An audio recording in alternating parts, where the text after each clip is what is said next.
13 વર્ષના વિદ્યાર્થીને લઈને એક શિક્ષિકા ભાગી ગઈ। પોલીસે તેને પકડી વિદ્યાર્થીને સહી સલામત પરિવારને સોંપ્યો। આટલે સુધી આ ઘટના સમાચાર હતી, પરંતુ ત્યારબાદ તપાસમાં જે ખુલાસા થયા એ માત્ર એક સમાચાર નથી। આ એક એવી ઘટના છે જેણે વિશ્વાસ, નૈતિકતા અને માનવીય સંબંધોની મર્યાદાઓના મૂળિયાને હચમચાવી નાખ્યા છે।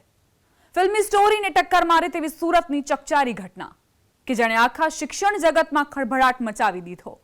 23 વર્ષની શિક્ષિકા અને 13 વર્ષના વિદ્યાર્થીની એ હકીકત કે જેના પરથી એક પછી એક રહસ્યોના પડદા ઊંચકાતા ગયા। પહેલા સગીરનું અપહરણ, બાદમાં બંને શામળાજીથી પકડાયા બાદ વિદ્યાર્થી શિક્ષિકાના ત્યાં ટ્યુશને જતો હોવાની વાત બહાર આવી। જો કે સૌથી ચોંકાવનારી વાત શિક્ષિકા અને સગીર વિદ્યાર્થી વચ્ચે પ્રેમ સંબંધની હતી। એટલું જ નહીં, બંને વચ્ચે શરીર સંબંધ પણ બંધાયા હોવાની કેફિયત પોલીસ સમક્ષ બહાર આવતા ખળભળાટ મચી ગયો।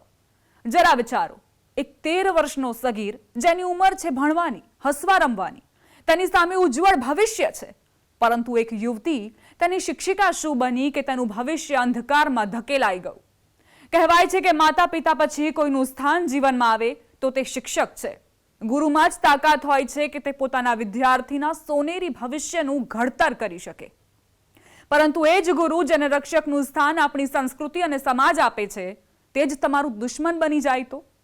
આ એટલા માટે અમે કહી રહ્યા છીએ કે આ 13 વર્ષીય સગીરને ભગાડી જનાર શિક્ષિકાએ સૌથી મોટો ઘટસ્ફોટ કર્યો છે કે તે 5 માસની ગર્ભવતી છે અને ગર્ભમાં ઉછરતું બાળક અન્ય કોઈનું નહીં પરંતુ એ જ સગીર વિદ્યાર્થીનો છે જે હજુ પોતે એક બાળક છે।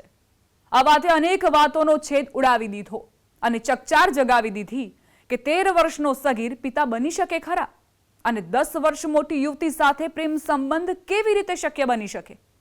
હાલ પોલીસ વૈજ્ઞાનિક ઢબે તપાસ ચલાવી રહી છે। શિક્ષિકાના દરેક નિવેદનોની ઝીણવટપૂર્વક તપાસ કરાઈ રહી છે, તો બીજી તરફ વિદ્યાર્થીનું કાઉન્સેલિંગ પણ કરવામાં આવી રહ્યું છે। આ તમામની વચ્ચે સવાલ એ ઊભો થાય છે કે નાની ઉંમરમાં પ્રેમ અને દેહ સંબંધ બાંધવા પાછળ કયું જવાબદાર પરિબળ છે?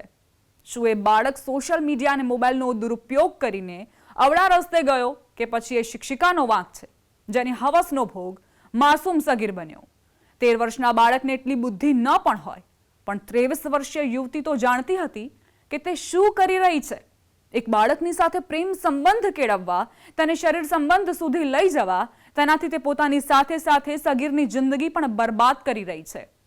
આ હચમચાવી દેતી ઘટનાથી એ જ સમજાય છે કે માતા પિતાએ હવે વધુ સતર્ક થવાની જરૂર છે। શિક્ષાનું ધામ હોય કે પછી અન્ય કોઈ સ્થળ, તમારું બાળક ક્યાં, કોની સાથે, કેટલો સમય પસાર કરે છે એ પર નજર રાખવી જ પડશે।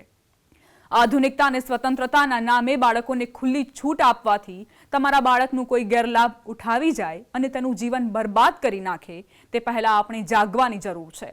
અન્યથા આ જ રીતે આપણા બાળકોને આવા શિક્ષકો બરબાદ કરતા રહેશે અને મા બાપને રડવા સિવાય કશું જ હાથ નહીં આવે।